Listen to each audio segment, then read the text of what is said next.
Okay, so what is happening, children? We keep this entire setup in a sunlight for 6 to 8 hours. Now what we have to do? We have to remove the entire setup. We have to remove the glass jar and we have to collect only the leaf. So in the first experiment, starch test. Starch test means we have to find the presence and absence of starch. It indicates 2 points. It identifies presence and absence of starch. If starch is present, photosynthesis is happened. If starch is absent, the photosynthesis is not happened. So in the leaf,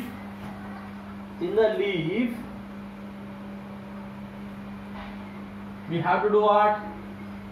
We have to do a starch test. What test, children?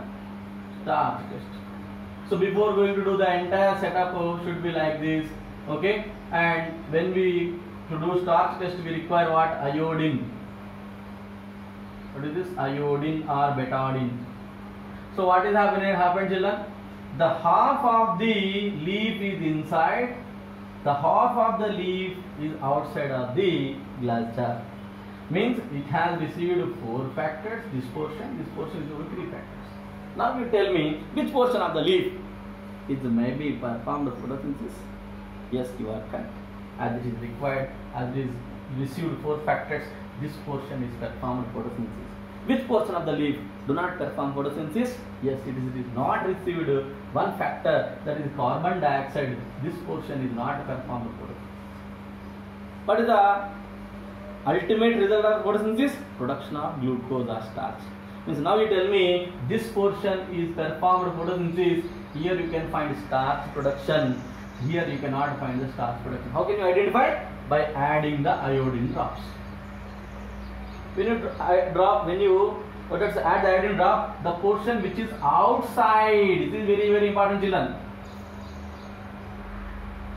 This portion outside change into blue-black, means dark blue.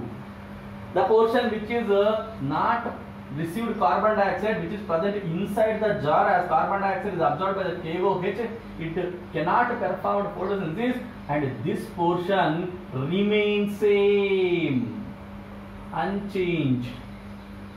So what is the final result? Which factor we do not make available for the leaf? That is what? Carbon dioxide. So by this entire experiment, we have to understand that carbon dioxide is very, very important for photosynthesis. As it is not available, the half of the leaf is not performed photosynthesis. So by this experiment, we can prove that carbon dioxide is very, very essential or necessary for photosynthesis, and we can conclude like that. And what are the precautions? 2 marks they will ask. What are 2 marks they will ask? What are the precautions you take while performing Mohs half-leaf experiment, or what you can say carbon dioxide is essential photosynthesis? You have to write the precautions. First point, you have to write destarching of plant is very, very important, because if you don't destarch, the starch may be present in the previous days or during experiment we don't find less. We don't find less. Either it has already present in the leaf, we don't know, but if it is formed now itself when we are conducting experiment, we don't know. So to clearly understand that, we have to compulsory do the discharge of plant.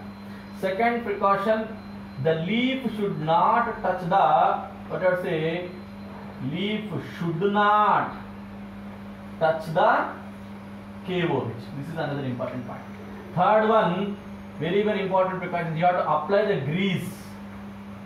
Because if you don't apply the grease, there is a chance of any carbon dioxide molecule enter through the small pores, and it may disturb the setup. At the end of this experiment, both areas may get blue color. So it is very, very important. Applying grease, oil or grease do not allow any gas through the rubber cork if any holes are present. So applying of grease, these are the very important precautions.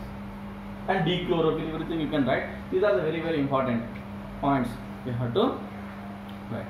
So this is what the very, very, very important Mohs half-leaf experiment, and it may ask in the 10th class for 4 marks. Children, you should learn it. You should learn this thing in an easier way. Thank you one and all.